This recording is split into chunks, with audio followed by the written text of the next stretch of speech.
What is going on, guys, and welcome back to the Hungry Road. The rental of the week is the 2024 Hyundai Sonata.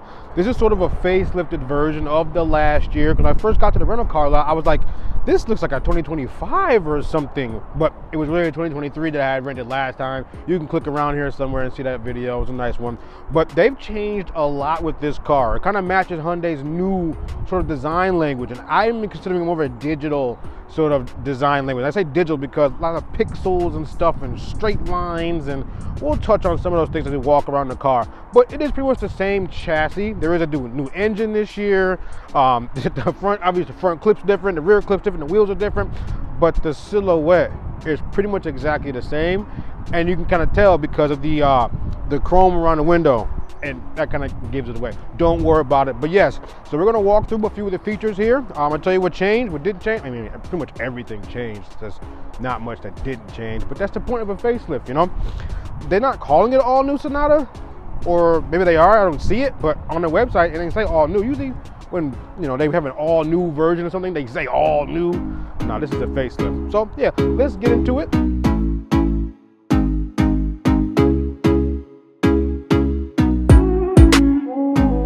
So the new Hyundai Sonata starts about $27,500, and I think that's pretty good in today's car market, where the average price of cars is like $46,000 or $47,000. It's pretty up there, it's insane. But you do get a lot of car for the money, and I think that's what Hyundai and Kia are both known for. You get a lot of bang for your buck. Everyone wonders, how do they do it? We don't care, they just do it. So there are 4 trims for the Sonata, and I'm gonna read you what their website actually says. So there's the SEL, which is what we have here right in front of us. It's the base model.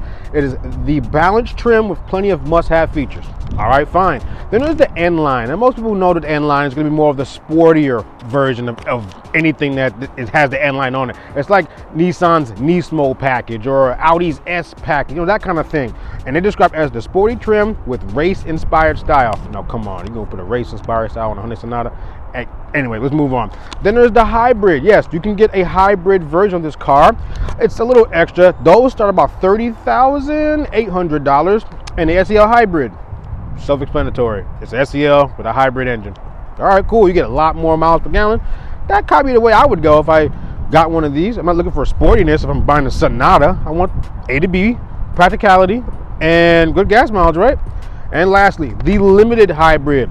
So this is when they throw all the luxury features at you. This one is described as the premium hybrid trim that treats you with high-end features. Fine.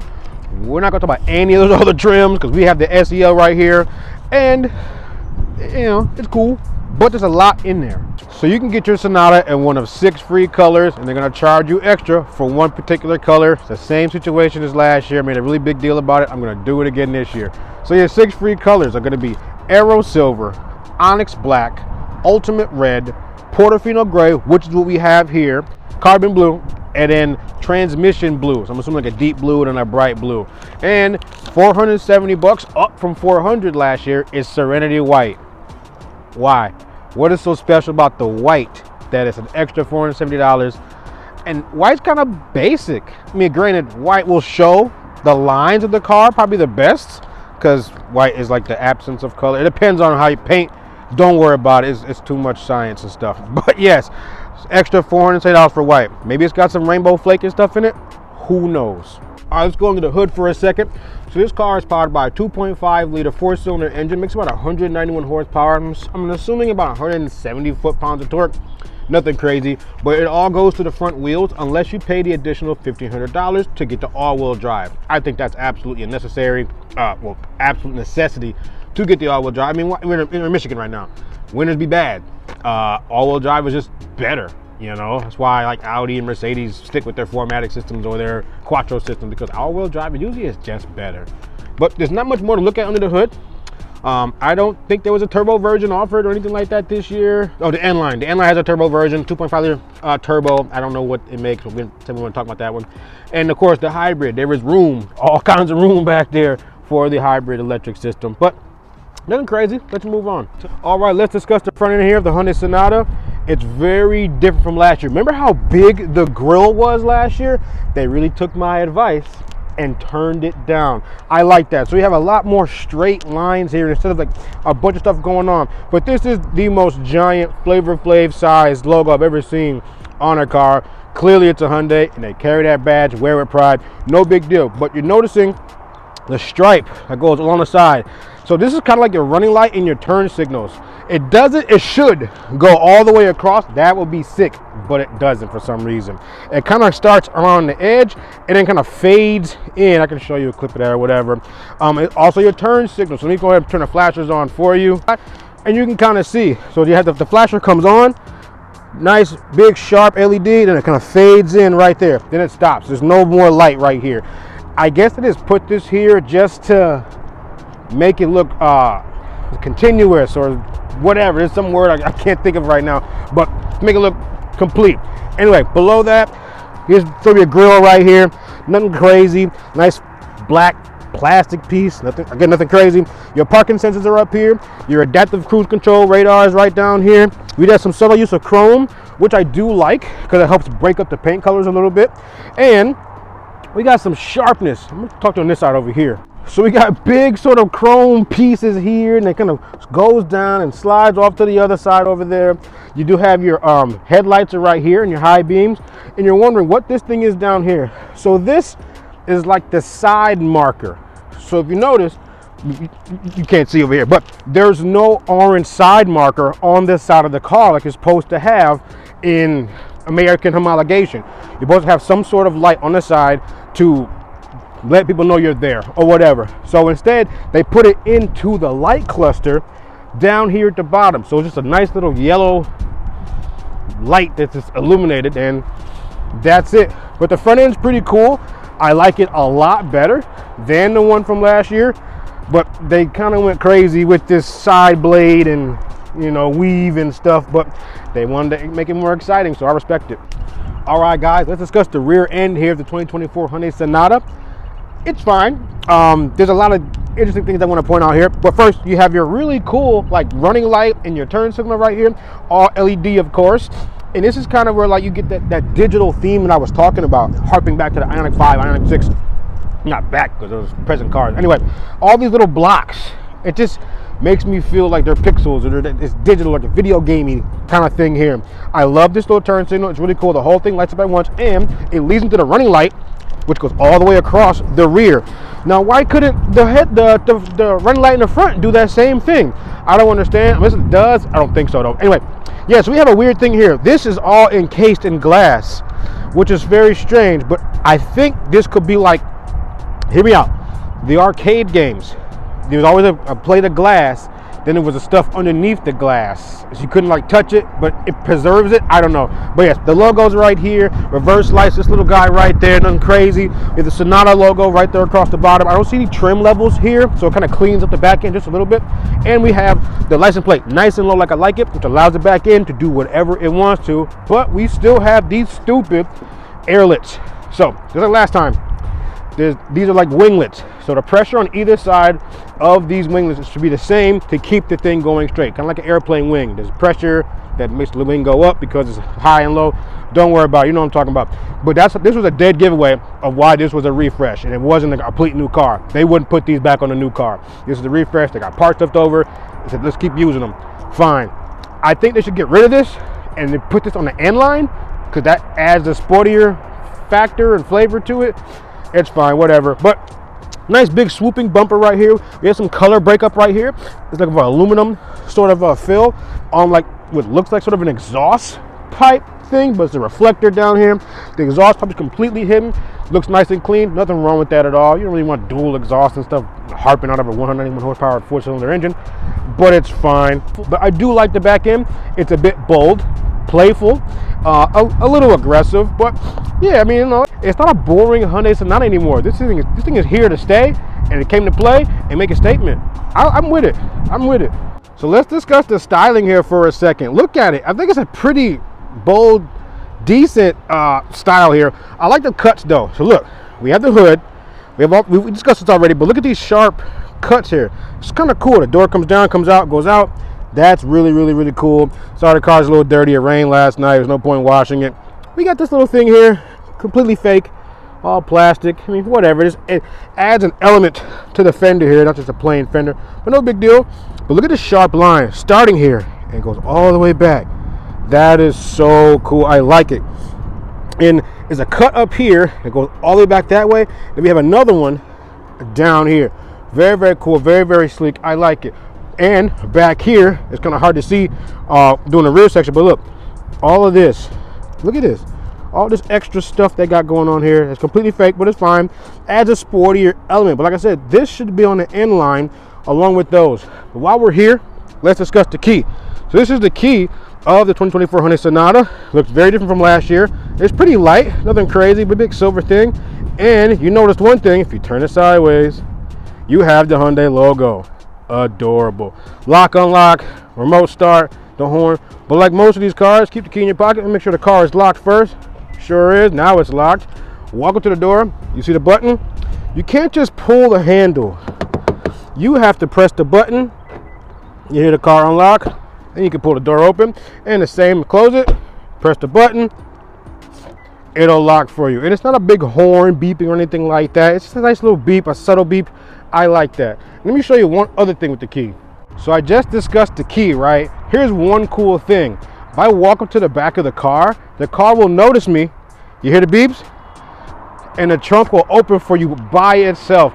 I think that is so cool. No more kicking your damn foot under the car and trying to figure out where the sensor is. It just knows if you walk past those doors and came to the trunk, you probably want to open the trunk. But here's one other thing. So I was at mom's house the other day. Let's go ahead and shut this. The beep was just locked. Let me just walk out of camera frame for a second, keep talking to you guys. So I come out the house and I go to walk past the driver door and I come here. I come straight to the trunk. It'll open up for you. Now I didn't mean for that to happen, but I really just wanted to go and go to the front. But you can just continue to walk past. The trunk will notice you. Let's go it again. Walk past. It'll start beeping. But if you keep walking, it stops. I think that is super cool. Like it, all right, he's here. He wants to open the trunk. Let's open it. I just want to play with it. It's kind of cool. But then if 3 beeps opens the trunk. But if it's only 2 beeps or 1 beep, it won't open the trunk. It knows you don't want to open the trunk. I like it. Hyundai, that is a really cool feature. No need to keep kicking your foot under the car. That's real hands-free and feet-free. All right, let's discuss the cargo space here. There are 3 ways to open the trunk. You just saw, I'm gonna get too close because it's gonna open up. You saw me do with the key. The trunk will open by itself. There's a button inside, you can do it, or there's a button right here. You press that, it's already gonna do it. Fine, let the trunk open by itself. It wants to do it, it's cute. But yes, a very decent amount of trunk space back here for a mid-size sedan. I have my big sort of, it's a 32-inch luggage set there, my toolkit, my backpack, and yeah, but it's not much in here. We do have a 40-60 split folding rear seat. Pull those to let it down, but nothing else crazy in here. Decent amount of cargo space. A little pull down handle. Go ahead and pull that down. But yeah, man, nothing crazy. Let's go to the inside. Let's discuss the interior of the 2024 Hyundai Sonata. You can get it in 2 different colors, black, and then this is kind of, they call it gray, but this looks more like a beige to me, especially in the sun, maybe a white almost. Anyway, let's get inside. First thing I noticed, there's no logo on the steering wheel. And I had driven I drove a Hyundai Kona in Canada, in Montreal, and I'm like, did the logo fall off the steering wheel? Is that possible? But this is the second car I've seen it in, so this has to be their new thing. They just don't put a logo on the wheel. I'm not sure, but we have the 4 dots there. I'm sure that's symbolic of something, and I don't have the energy to look it up. But we have a really, really cool screen here. Let's put our foot on the brake and press the, oh, you see this thing? Oh, I can't wait to talk to you about that. Push the start button. Cool.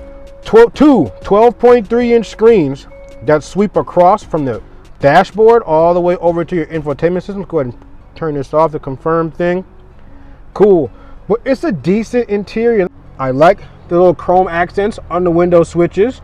Everything seems to be pretty normal. We have aluminum trim right here. Little tweeter right there. Not sure where that big sticker is right there. Storage in the door pocket down there. This sort of light controls over here. Traction control, the trunk button that I mentioned earlier. This is your parking brake. This is your sort of dimmer. I have no idea what this is, but I'm sure it's a really cool feature. But this looks like a speaker of some sort. Maybe. It's a pretty thick thing. But yeah, they plopped the screen up here. It goes all the way across the back. And I get it. It fits in a little better than some other screens I've seen where they're like this tall. But it's nice. And I've used the screen before. It's very smooth. I like it. There's nothing too crazy in here. I'm gonna go through it all because I've gone through the other cars. You know, you can do the where you only play music to the front speakers called quiet mode. I can find that real quick. I'm not even gonna worry about it. But yes, the screen is super responsive. I love it. It kind of reminds me of an Android platform. Device connections, sound. Oh yeah, the sound system here is actually pretty decent. Not as good as the Alpines from the Chrysler group, but it's fine. Cluster, yeah, change the theme of it and all that kind of stuff. But it's cool. Now, this thing. What were y'all thinking? So if you are over here and you have like a gear shifter, it kind of just works. You know, twist, push, pull, shift, you know, tap, whatever. Rolls-Royce has this thing, but it's like up here. And it's like it's not too, this is so gaudy and ridiculous. But this is how you shift the car. And I don't like it. So for example, I'm in park right now. You have to put your foot on the brake. The steering wheel is in the way. This is annoying. The steering wheel is in the way. To put the car in drive, you have to twist it. Now we're in drive. It's only put the park because the door's open. You want to put it in neutral, give it a little one back. Boom, now we're in neutral. You want to go to reverse all the way back. And you have your big camera or whatever, but it doesn't even move. Look, that's flimsy and shit. I don't like that. I don't like it at all. Put it in park. You can either turn the car off or press the park button to put the car in park. Sorry, it's beeping on you. I don't like it. Doesn't even move. Like I hate this. I hate this so much. I've gotten used to it. Drive is forward, reverse is back, neutral. Yeah, he's got a little one. I'm gotten used to that. I don't like it. Anyway, back to the steering wheel, cruise control, and all your self-driving stuff is all over here. I'll do that during the driving portion. We have your manual paddle shifter right there. In the plus side over there, wipers, nothing crazy. The middle, I do like this though. See, now I'm in park. Yes, I'm in park. I do like the way this is set. I'm putting you in focus. This is cool. This is actually really clean. All your media stuff is up here. So if you have Apple CarPlay or Android Auto running up here at the time, you just press the home button and it'll bring you back to the screen. See what happens. Home. This is home. This is the home screen. I like it a lot. We have the volume button over here, tune the radio over there. This is dual zone climate. If I turn this one up, boom, dual zone. And everything here is like touch. So I can change the direction of the fan there, turn the fan up here, turn the fan down. You know, it's pretty self-explanatory. We have heated seats right here. I'm sure the upper level trims have cooled seats. And a very familiar scene. This is your sort of media hub. So this one here, you can press this button. You can kind of see it. This is USB, data and charge. Go ahead and tap the screen here. Data and charge out of this USB-C here. But if you don't want data, you can just press this and now it'll only charge the phone. Same with this one. It's only going to charge regardless. This one here, push that. That's how you get your cigarette lighter if you're still using cigarette lighter stuff. But it's clean. I like it. If you get an upper level trim, this is all a wireless charging pad. Oh, I forgot to discuss the convenience package with you. I'll do that right now. All right, so for $3,050, this thing is called a convenience package. You get a panoramic sunroof. We ain't got it. You will get a 12.3 inch dash and 12.3 inch nav screen. I think these are 12.3 inch. I mean, that looks like a foot right there. But I don't see navigation, so maybe navigation has to be added in, but no one's using nav anyway. You also get wireless charging, which is what triggered me to remember the convenience package. You get a leather wrapped steering wheel. This is clearly not leather. This is some sort of particle plastic stuff. You get a digital key. So the digital key is like using your phone. So you leave your phone in your pocket, walk into the car, acts like a key. Pretty self-explanatory. You get an auto dimming mirror. Yes, so this one here, I still have to do this thing. I still gotta do this thing if the lights are too bright behind me. And you get LED interior lights. Clearly these are not LEDs, they're yellow. I think the panoramic sunroof by itself is probably worth the $3,000. And I believe you also get 18-inch wheels. So we're on 17s right now. The 18s look a lot better. I mean, just the bigger the wheel, the better. It's just kind of how it works, you know? But yes, coming back, so past where the wireless charger would be, we have a nice cell phone holder, or you can put your Pokemon Go Plus Plus in there. Nice job. And then we have the drive mode selector. There's only 3 drive modes. Let's press it. We have Sport. Changes over there too. My Drive. Let's see what that does. Settings. We can put the powertrain in normal, sport, or smart. And then steering and normal, sport. So sport is usually a heavier steering wheel. It's kind of funny when I notice when I go home to my own Ford Taurus how much heavier the steering is, because it's a sports. It's sort of a sports car. It's not really or whatever. Then we have the powertrain, which optimizes for comfortable sporty driving, which leaves the revs. It holds the revs a little higher. Nothing crazy. We have auto hold button. So if you leave a stoplight, the car won't just roll forward. It'll sit there for a second. You have your cameras. Yep, press the park button, no big deal. And now we have 2 cup holders back here. And open this guy up. Storage. Nothing crazy in here, but the interior is nice. It's decent. It gets the job done. We have a nice little aluminum sort of fill right there. Anything crazy in the glove compartment? Nope, just stuff in there. But I like it. We got a little speaker right there. It's a decent interior. Now I can zoom you guys out so you can see everything. Pretty cool interior, simplistic, minimalistic, and nothing out of the ordinary or even too outlandish. All right, now we're in the back seat of the 2024 Hyundai Sonata. Sorry, things bother me. I like to have my headrest all the way down. Don't worry about it. But it's pretty cool. It's fine. Nice little family sedan. Nothing crazy. The seat is actually where I would sit if I'm driving the car, and I'm 5'9", 260 pounds, and I still have plenty of space back here. I can put my feet on the thing, or I can just ask the driver to scoot up a little bit. It's fine. 2 more USB-C chargers back here, but that's really it. There's a reading light, OS word handle. We have 3 headrests back here. And again, the thing is, why is there only storage on one seat, on the passenger side back seat, but at the driver's side? I don't quite understand that, but I've seen it in multiple cars. I just don't get it.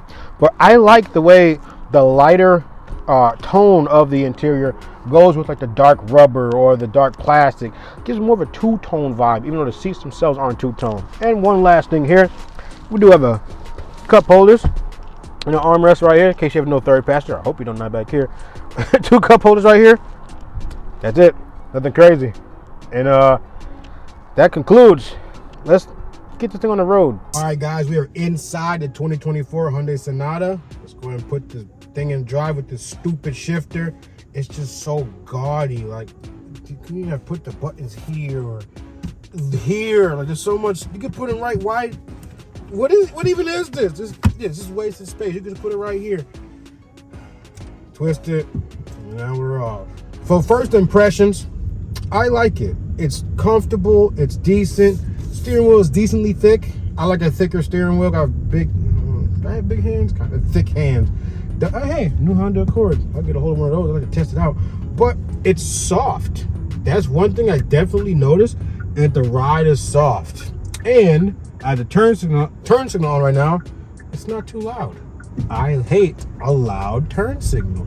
My Ford Taurus has the most annoying turn signal in the world, so I hate to hear it. I hate to turn it on, but you got to. But it's decent. There's not much engine noise. It's a 4-cylinder. I'm not even going to give you an exhaust clip. It's fine, and it drives very well. Smooth. Steering is normal. I mean, I can put it in sport mode. Let's see if that changes anything. Press the drive mode button. Okay. Doesn't feel, oh, it does feel a little heavier. It does feel a little heavier. Okay, that's a noticeable thing. And like we mentioned earlier, the transmission will hold the revs higher, keep it in the power band, and you can get off the line quicker. Not off the line, but you can passing speeds and that kind of stuff quicker. But it's cool. It's comfortable. The interior is fine. We're hanging out. Cybertruck. I don't know if you caught that on camera. So as I was driving along, I discovered something. On the key, I didn't go over this. There's a trunk button on the side. I didn't know that. I just saw it sitting here in the dash. I was like, what is this button? So you can open your trunk via the button on the trunk, the button in here, the key, or the trick I taught you. It's actually pretty quiet in here. Doing about 46 miles an hour. And I was actually impressed by the the secludedness of it. All right, so now we're in a turn. See how fast we hit this turn. 36, 37, 40, and the car feels pretty stuck to the road. 45. Well, I can't even see now. We are bending this corner here. This would be uncomfortable for a passenger, but I'm here to Weaver. We're rolling. So now we're getting ready to get on the highway. 49 miles an hour. Stomp on it. 60, 70, 78. There's a car in front of me. But the first thing I do when I get on the highway and I got somewhere to go, I line the car up, I press the top left button on the steering wheel. That puts me at cruise control. Hold on, I gotta get back in my lane. And I press the button up. Now I'm cruising. We're at 80. I keep forgetting I haven't had the steering on yet. Then I press the bottom right button on the left side of the steering wheel. I see the green icon illuminate. I let the car take control. It is so comfortable and so cool and it's so chill to just let the car do the driving. Every 10, 15 seconds, just tug at the wheel. It doesn't change the direction of the car at all. It just lets the car know that you're still here, you're still paying attention, you didn't fall asleep, or you're not distracted.